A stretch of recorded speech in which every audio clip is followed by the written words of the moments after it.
क्या देखते हो इस दुनिया में जब सब कुछ तेरे अंदर है?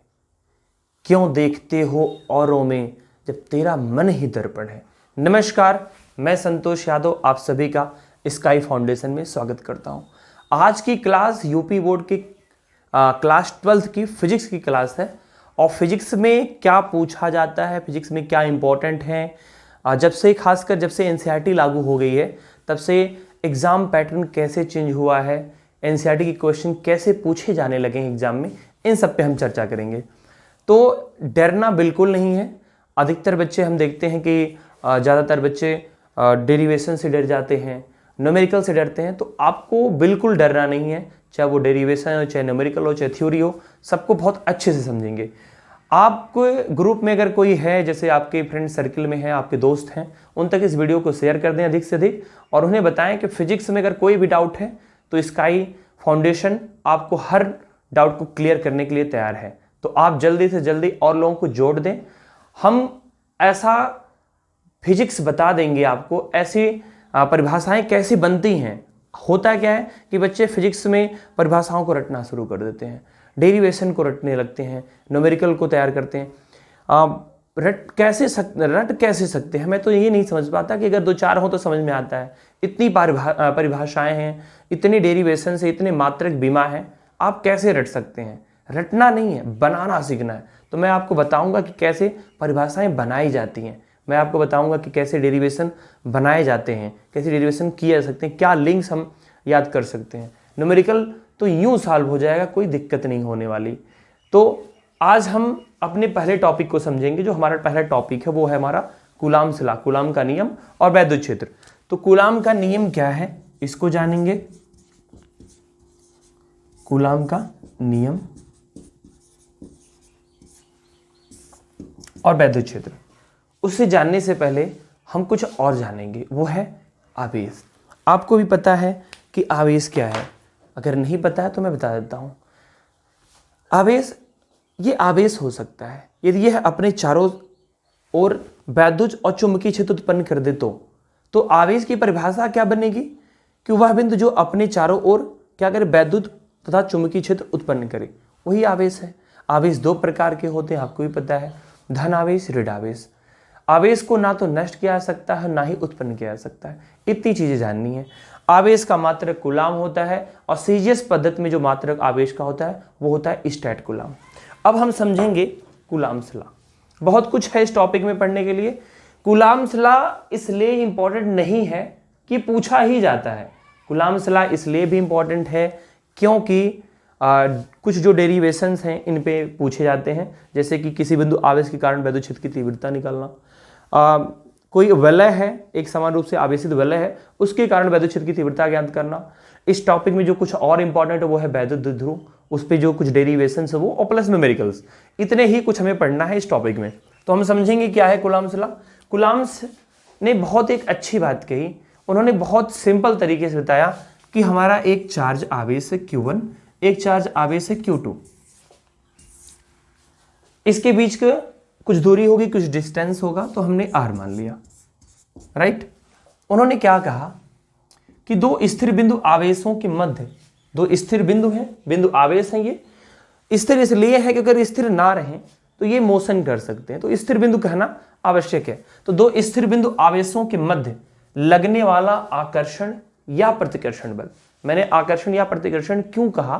क्योंकि जो आवेश है ये दो प्रकार का है, आकर्षण बल भी है, प्रतिकर्षण बल भी है। जैसे आप भी जानते हैं कि जो ग्रेविटेशनल फोर्स है, जो गुरुत्वाकर्षण बल है, वो सिर्फ आकर्षण बल है, वो सिर्फ अट्रैक्ट करता है, इसके अलावा वो प्रतिकर्षण नहीं करता। बट वैद्युत में ऐसा नहीं होता है। जो हमारे चार्ज है, जो हमारे आवेश हैं, वो आकर्षण भी करते हैं, प्रतिकर्षण भी करते हैं। जैसा कि आप भी जानते हैं, आकर्षण कब करेगा? जो समान चार्ज होगा, समान आवेश होगा, ठीक है, तो वो जब वो समान आवेश होगा तो वो प्रतिकर्षण करेगा, जब वो विपरीत आवेश होंगे तो वो एक दूसरे को आकर्षित करेंगे। अब हम ये समझते हैं कि स्थिर दो बिंदु आवेशों के मध्य लगने वाला आकर्षण या प्रतिकर्षण बल, उनकी मात्राओं की गुणनफल के अनुक्रमानुपाती, अर्थात इनकी मात्रा क्या है Q1 Q2, इसकी क्या है गुणनफल के अनुक्रमानुपाती, प्रोपोर्शनल F, अनुक्रमानुपाती तथा बीच की दूरी के वर्ग के व्युत्क्रमानुपाती तथा बीच की दूरी के वर्ग के, बीच की दूरी क्या है r है, इसके वर्ग के व्युत्क्रमानुपाती है। अगर हम इसको सिंपल तरीके से बात करें तो ये 1 और ये 2, इक्वेशन 1 1 2 को अगर हम ऐड करें तो कुछ इस प्रकार मिलने वाला है, F proportional Q1 Q2 upon R square. F proportional Q1 Q2 upon R square. मैं इस थ्योरी को एक बार फिर से समझा देता हूं कि कुलाम्स ने क्या कहा। कुलाम्स यही बोले कि स्थिर दो बिंदु आवेशों के मध्य लगने वाला आकर्षण या प्रतिकर्षण बल अट्रैक्ट करेगा या रिपल करेगा, या तो आकर्षण करेगा तो प्रतिकर्षण करेगा। तो स्थिर दो बिंदु आवेशों के मध्य लगने वाला आकर्षण या प्रतिकर्षण बल उनकी मात्राओं के गुणनफल के, मात्राओं मतलब Q1 Q2 के गुणनफल के अनुक्रमानुपाती या समानुपाती भी बोल सकते हैं, तथा उनकी बीच की दूरी r है, तथा उनकी बीच की दूरी के वर्ग के व्युत्क्रमानुपाती होता है। अब मैंने इसको जब दोनों को ऐड किया तो यह proportional Q1 Q2 upon R square. Proportional हटाते हैं तो कुछ ना कुछ कांस्टेंट लग ही जाता है, आप जानते हैं। तो मैंने कांस्टेंट के ले लिया और ये हो गया Q1 Q2 upon R square. के की वैल्यू अगर हमने 1 ले लिया तो हमें मिला F बराबर Q1 Q2 upon R square.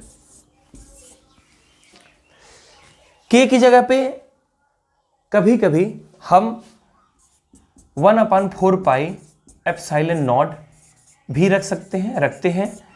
ये होता क्या है एप्सिलॉन नॉट? एप्सिलॉन नॉट को निर्वात की वैद्युतशीलता कहते हैं। एप्सिलॉन नॉट जो है ये वैद्युत की निर्वातशीलता है। इसकी जो प्रैक्टिकली वैल्यू निकाली गई है, जैसा कि आप भी निकाल सकते हैं वैल्यू रख के, तो ये होता है 8.85 इंटू 10⁻12। अब मात्रक क्या होता है वो भी देख लेते हैं। जैसा कि एप्सिलॉन नॉट एफ की जगह आ गया और यह एप्सिलॉन नॉट की जगह पे, तो आप जान लिए कि आवेश यानी आवेश 2 है तो ये कूलाम हो गया। आवेश का मात्रक क्या होता है? कूलाम। तो 2 है तो कूलाम स्क्वायर या कूलाम 2 कूलाम प्रति। अब अगर यहां देखें तो ये आ गया है नीचे, एफ हमारा नीचे है न्यूटन। एफ का मात्रक, एफ मतलब फोर्स जो बल है वो मात्रक न्यूटन, और आर स्क्वायर जो है वो मीटर, यानी न्यूटन मीटर स्क्वायर। तो हमारा कूलाम प्रति न्यूटन मीटर स्क्वायर ये हमारा मात्रक है। ओके, ये तो हो गया हमारा एप्सिलॉन नॉट की वैल्यू, राइट। अगर हमें एप्सिलॉन नॉट की विमा निकालनी हो तब भी हम निकाल सकते हैं, बहुत ही सिंपल है। कैसे निकाल सकते हैं जी? एप्सिलॉन नॉट की विमा क्या होगी? तो आप जानते हैं कि अगर हमको इसको निकालना हो तो 1/4 पाई, और एप्सिलॉन नॉट तो यहाँ आ गया, एफ यहाँ आ जाएगा, Q1 Q2 यहाँ पे। तो आपको भी पता है कि जो चीज़ कांस्टेंट है उसका मात्रक नहीं निकलता, उसकी कोई विमा नहीं निकाली जा सकती। तो आप जानते हैं इस बात को, आप एक काम कर सकते हैं, यहाँ पे आप Q1 Q2 जानते हैं, Q बराबर IT होता है, तो A² A2 T2 आपका ये हो गया, और F का जो है विमा जो है वो है तो है MLT-2। आपको अगर नहीं पता तो ये बराबर MA से आप निकाल सकते हैं, और जो दूसरा है वो है L2।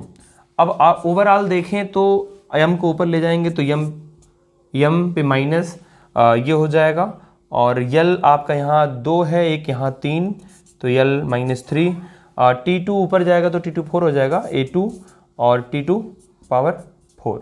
ये आपकी हो गई बीमा। तो ये टोटल आपकी बीमा है। आगे भी समझेंगे और नेक्स्ट वीडियो में मिलेंगे, जो कुछ है इस पे डेरिवेशन वो समझेंगे। तब तक के लिए पढ़ते रहिए।